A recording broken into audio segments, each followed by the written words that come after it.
कुछ लोग पैसों के लिए जीते हैं, कुछ इज्जत के लिए, लेकिन एक आदमी था जो सिर्फ स्टाइल के लिए जीता था। उसके लिए जिंदगी एक स्टेज थी और हर लम्हा एक परफॉर्मेंस। वो था आंद्रेस दे फोनोलोसा, मगर दुनिया उसे सिर्फ एक नाम से जानती है, बर्लन। एक चोर, एक शायर और एक आशिक जिसकी जिंदगी एक हाइस्ट थी, मगर दिल उसका सबसे बड़ा जुर्म। बर्लन एक ऐसा नाम जो मनी हाइस्ट के फैंस के दिलों में हमेशा के लिए नक्श हो गया। उसका स्टाइल, उसकी डायलॉग डिलीवरी और उसका बेखौफ रवैया सब कुछ लेजेंडरी था। लेकिन ये कहानी रॉयल मिंट की नहीं है। ये उस वक्त की कहानी है जब बर्लन ने अपनी सबसे बड़ी चोरी प्लान की थी, पेरिस में। वो वक्त था जब बर्लन जिंदा था और उसके पास सब कुछ था, दिल, दिमाग और एक प्लान जो सिर्फ पैसों के लिए नहीं बल्कि एक लेगेसी के लिए था। बर्लन अक्सर कहता था, अगर चोरी करनी है तो परफेक्ट करनी चाहिए, जहां रसक ज्यादा हो और स्टाइल उससे भी ज्यादा। पेरिस फार्म, मोहब्बतों का शहर, लेकिन बर्लन के लिए ये शहर एक छुपी हुई दौलत का नक्शा था।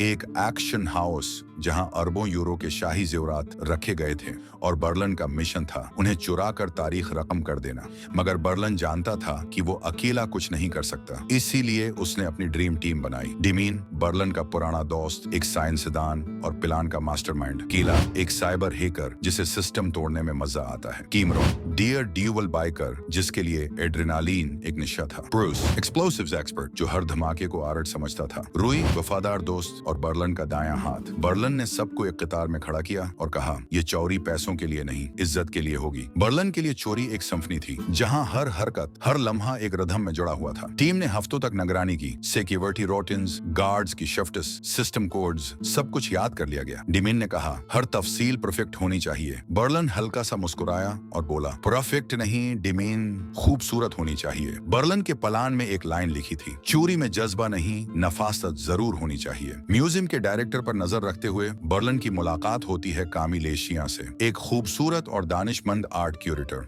कामी की आंखों में एक अलग सी चमक थी और बर्लन उसे पहली नजर में देखकर ठटक गया।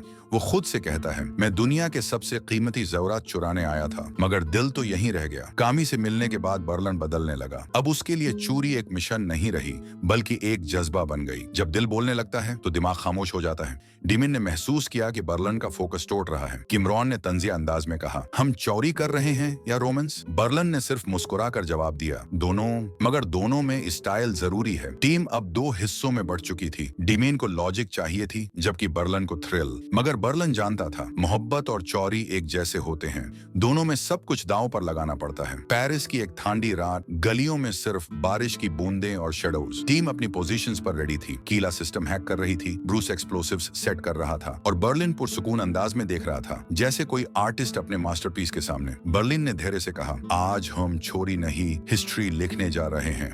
वॉल्ट अनलॉक हुआ, कैमरास डिसेबल हुए और जूल्स उनके हाथ में थे। लेकिन हर हाइस्ट के अंदर एक ट्विस्ट जरूर होता है। इचांग सिस्टम रिबूट होता है, अलार्म्स बज उठते हैं, टीम में पैनिक फैल जाता है।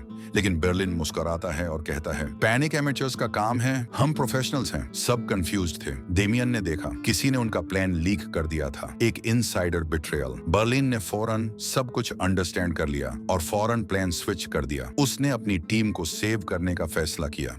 वो पुलिस को कंफ्यूज करने के लिए खुद फ्रंट पर आ गया ताकि बाकी सब एस्केप कर सकें। बर्लिन ने अपनी पूरी टीम को एक मास्टर प्लान के जरिए सेव कर लिया, लेकिन खुद को दाव पर लगा दिया। उसके लास्ट वर्ड्स रेडियो पर सुनाई दिए, मैं मर भी गया तो याद रखना, ये हाइस्ट सिर्फ मेरी नहीं थी, हम सब की थी। अगली सुबह कमिल को सब कुछ पता चला। बर्लिन असल में कौन था? एक चोर, एक मास्टरमाइंड, और वो आदमी जिससे वो सच में प्यार कर बैठी थी, वो टूट गई। उसे लगा बर्लिन ने उसे धोखा दिया, लेकिन बर्लिन तो उसे बचा नहीं गया था। उसकी डायरी के लास्ट पेज पर लिखा था, मैं चोर हूं लेकिन उसने मेरा दिल चुरा लिया। बर्लिन उस शहर से चला गया मगर अपनी मोहब्बत और यादीन पीछे छोड़ गया। चोरी खत्म हो गई लेकिन बर्लिन की कहानी नहीं। उसका चार्म, उसका स्टाइल और उसका जाज्बा आज भी जिंदा है। उसके बाद हम सब ने देखा उसका भाई प्रोफेसर बर्लिन के सपने को मनी हाइस्ट में पूरा करता है। हर मास्क के नीचे, हर रेड जंपसूट के अंदर बर्लिन का एक हिस्सा छिपा था। बर्लिन कहता था, जिंदगी एक हाइस्ट है और मैं कभी हार नहीं मानता। ये थी बर्लिन की कहानी, एक चोर, एक लवर, एक लेजेंड। उसने दुनिया को यह दिखाया कि चोरी सिर्फ पैसों की नहीं होती, कभी कभी दिलों की भी होती है। बर्लिन गया नहीं, वो उन सब के दिलों में जिंदा है जो जिंदगी को अंदाज और जज्बे के साथ जीते हैं।